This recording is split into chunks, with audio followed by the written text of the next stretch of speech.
watching our videos so far, you will know that the Beige Beast is this wonderful vintage 1985 Winnebago Landon that we partially restored and decided to test out for its first camping trip in the dead of winter. And, you know, winter things happened. We lost our furnace, we had some leaks, and ultimately our trip was, well, technically successful, but we were stranded because the brakes were self-applying. But we'll get to that later on in the video. Speaking of the video, I want to do something a little bit different. I'm going to share with you roughly 10 features that were completely unexpected in the Beige Beast. Things that I didn't know came standard on classic vintage RVs, and things that I don't think came standard, but this RV happened to have it installed at some point. A quick disclaimer, I was born in the 80s, but my folks tell me over and over again that they started camping with me when I was a month old. So whether it was a tent, or a little pull-behind trailer, or a fifth-wheel trailer, or eventually an RV, I've spent most of my life camping in some form in a recreational vehicle. So, I don't know, maybe I'm ignorant to earlier 80s RVing because I wasn't alive, but this list is full of things that surprised me personally. So once again, here are 10 things I was surprised to find on the Beige Beast. The first thing I want to talk about is the generator. The way it was parked in the barn, the way it was hidden behind a compartment, I genuinely didn't know we had one for a couple months, and when I discovered it, I was stoked. And that generator so far, from what I can tell, but I'm not really sure, so if anyone knows, it'd be really cool. From what I can tell, the generator is only powering this one circuit right here. This little outlet with the circuit breaker is the only plug I've gotten to work, but there's also this knob. And as you can tell, the knob had a label, but the label is gone mostly. On this side, it says rear. So I don't know, I've messed with it. I can't make any heads or tails with it. It's really hard to tell what's going on with this outlet. I don't know. I mess around with it a lot. I've never noticed any difference with anything. Maybe I need to do it with the generator on. That's one thing I've never actually explored. The second feature that came standard was semi-standard. I think you could get one AC unit. Mine came with two. Obviously I deleted it because I'd rather not have a leaky roof. But that was surprising. I thought I had one. I could only see one when it was in the barn. But then when I got it home, I noticed there were two. And since I don't have them anymore, just look at this cool ad. I mean, the marketing for this RV is fantastic, and I'm going to use a lot of it in this video because I love it. But yeah, those are the two AC units on top right there. Now this is another feature that I was surprised to see. It's just a full-sized fridge. A lot of times I have something much smaller in an RV. If you look at trailers, they're often much smaller. But this is actually almost an apartment-sized fridge, and something particularly neat about it, I'm gonna sound Canadian, my wife's gonna give me grief for that, is that it's a three-way. So you can turn it on and off, but you can go between AC, gas, or what's called auto. And that will go off of 12 volt, theoretically, 120 volt when you are plugged in at an actual RV park or off the propane. So it has this actual burner element in the back of the fridge that converts propane into coldness somehow. I don't fully understand it. It seems like it might be some sort of space magic to me, but I have been in RVs where they work, and they work great. Now another interesting feature of this RV that is very vintage but also makes me want to keep it and never get rid of it is the fact that this is just cladding on what is metal. I think it's probably aluminum. I have the manual, but this is not 2x4 or 1x2, which is what a lot of modern RVs are made from. This is all from here forward. This is all metal. This whole cab in the rear end, it's a huge metal structure that goes from the roof, and then the entire flooring is aluminum, so it'll never rust. And then there are these ribs that you can see in this this picture from the manual. And this picture, which is absolutely wild, this is how strong the construction is of this RV. And what a way to promote it. I mean, this, honestly, if I'm being very truthful, this kind of sold me on wanting this RV, despite the state that it was in a barn. Now this next feature, it's going to be really hard to test whether it works, because I might have to go to a pawn shop or something. Like, where do you buy old TVs? So from what I can tell, this was a central entertainment center. You could put a VHS in, and if you don't know what that is and you're watching this video, first off, thank you. You're making me feel youthful and young and relevant. But boy howdy, do I feel old at the same time. Be kind, please rewind. For those of us who are from the days of Blockbuster, what would happen is you'd have to send your little cable through the walls and everything, and it'll come out right here. So this is very clearly a 12-volt power supply for a TV, and that's a little coaxial connection. So I have no idea whether I'll even be able to test whether or not the VHS player works. I did find in the bed, or not the bed, in the bedroom, a coaxial coming from behind the wall in the bathroom, which is why I would have to assume this is a TV stand. So I imagine the VCR works, but now the trouble is finding a way to actually test it, because I gotta say, watching some classic 80s movie on VHS in the Beige Beast might be the absolute coolest thing I could think of doing this summer. So if you have any ideas or tips on how I could make that happen, or know where I could get a hold of an old TV, an old tube TV, CRT TV, what are they even called? Like the TVs of my childhood, let me know. I've never actually tried this, but one of the features this RV came from the factory, it seems, with, I don't know if it was an upgrade, an optional thing, or if it was just, it came with it. It's a full-on central vacuum. And by central vacuum, I mean you would plug a thing into the wall, and then you would have a vacuum to clean up your RV with. A few moments later. So here's this mess. It just the hose plugs into the central port, and then it's just turns on somehow. I don't really know. Modern central vacs in homes normally have a power switch on the actual vacuum unit, but this RV theoretically has a central vacuum, which is awesome. Now I'm starting to suspect that that little knob controls it somehow. Could just have the power off. Maybe a fuse is bad. Maybe as soon as you plug it in, it turns on. I don't know. And this is not a thing that you can find on Google. I've tried. So if you have any clues, let me know. Speaking of amazing features and closets, that's Cedar, folks. I know I casually mentioned it in a previous video, and it is breaking because it came loose up top, and they decided to have it support the actual closet hanging rack. There's also an actual just hanger right there. But this is Cedar. This is a piece of cedar plywood, and it does make the closet smell fantastic. It's on both sides.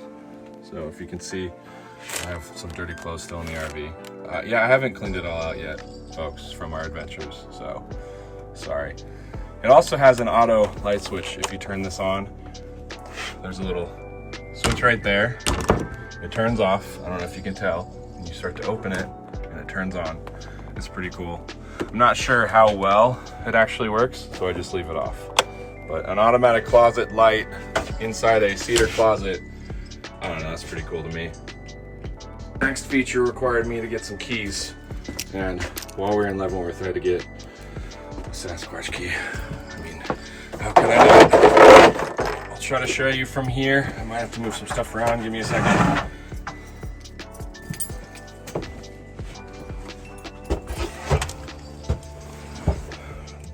Watch this. Let's see if the battery's completely dead, because I have not had it on a charger. It is not. What a shocker. And the blower motor's working. What a surprise. Oh my goodness, we have juice.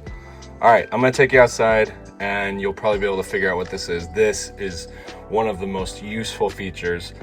I don't think it's standard or factory. It was probably added on. But this one is one I'm stoked about. Okay, watch for it. I'll speed it up here real quick because I have to get it all the way to the front of the RV, turn it back on, and make that happen. And yeah, it needs to be adjusted, but it still mostly works. The way it works is you turn it on, and there's this big, massive relay box inside. And if you can make it out, it's not super dark, but it says LR, LF, RF, RR. At this point, my phone froze, but essentially these are levelers. All four corners have one of these. You can level the RV, which is great. And all the propane and plumbing and everything is happy and functions as a result. Now this feature, you're gonna have to use your imagination for because it doesn't fully function. But this step right here is an automatic step. If you look up here, you can see this silver little button right here. This is the switch for it, and it will automatically retract up underneath the floor and it'll come down further. Right now it's basically stuck halfway if you can't tell. But there's this little on-off switch right here that controls it. So it's either not getting power or there's just so much grime, because this is just gonna get a lot of road grime built up in it from all of the traveling in winter that folks like us are doing. There's a motor, there's some gearing, and the whole thing swings up and swings out based on the door opening. So an automatic step is awesome. You can also theoretically, I did read up on this, keep it all the way out, turn off the automatic feature so you don't have to worry about it opening and closing every time you open the door.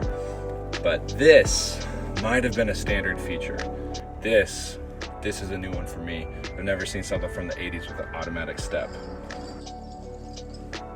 Okay, this is hands down the feature that I'm most excited to get fixed, but I'm also most unsure we can actually possibly fix. This little control knob, I know I've mentioned it in passing in past videos, has this plastic rod, cam, whatever you want to call it, that would connect it to the actual motor control right here, to the built-in blender. And that would then determine the speed the motor is going to go, so that once you put this bad boy in, you slot it in, your built-in blender in the countertop is ready to roll. How cool is that? And yeah, again, ignore that we haven't fully cleaned up the RV from our camping trip. We got it home and we were stoked about that. But any ideas anyone has? I have a 3D printer. I'm tempted to try to figure out a way to pull the rest of this little piece out. But if you look really closely in there, you can see that there's still a little bit of plastic bit or cam or whatever you want to call that little piece that's in there. And I'm gonna have to dig it out and see if I can't come up with a new way to attach these two things together. But this is definitely something that is super unnecessary to fix, but it is probably at the top of the list of things I want working in this RV because it's just so cool. I'm almost positive this was just a feature that came from the factory, potentially standard, but maybe it was an optional upgrade. Not 100% sure on that, but what a cool thing. It took me forever to figure out what this was, and it was only when I found this hidden in one of our cabinets that I put it all together. Now, one bonus thing I'll point out is that this dashboard had a control center that completely worked. Every switch I've switched works. It's crazy. You can control the battery charging. You can charge all the batteries from the alternator. You can use the coach batteries to jump the car battery. You can do a whole lot of stuff with checking the voltages. You can switch the fuel tanks. You can remote start the generator. You can do so much with the control center. It was way more involved than I ever expected something from 1985 to be. One more bonus feature that I realized I didn't have switched on, which is next to the leveler, which you're seeing right now on screen, is this thing called the gear splitter. It adds overdrive to this RV. I did not turn it on for one of the stretches of our trip, and I could tell the fuel consumption was horrible, and I could only do 50 miles an hour. That thing is huge if you want to drive on the highway. This fuel economy meter is so hilarious because it was stock for sure, and all it does is it helps you see how far you push the gas pedal down. Like, that's all it is. It's clearly directly connected to the gas pedal, so in case you needed to be reminded not to be a lead foot, it's there, which is cool. Now, as this is about the features in our RV, the Beige Beast, that we're surprised by, I'd like to show you a little spec sheet real quick from that amazing ad book on the RV. Shows you all of the specifics. If you want to pause, you can look at it. But there's also different floor plans and layouts, which would have completely and totally changed the RV and the features that it came with. So it's really interesting to see the options that were available in 1985. Now, despite doing a ton of work to get this thing habitable and usable as much as we have used it, there are still plenty in this RV that is not fixed and ready for prime time just yet. All right, let's quickly go over some things that need fixing. First and foremost is the fridge. The fridge is not happy. We are not happy that it's not happy. I'm just gonna need to replace the whole thing. The second thing is the air fryer. It technically works. I just want it to work in there.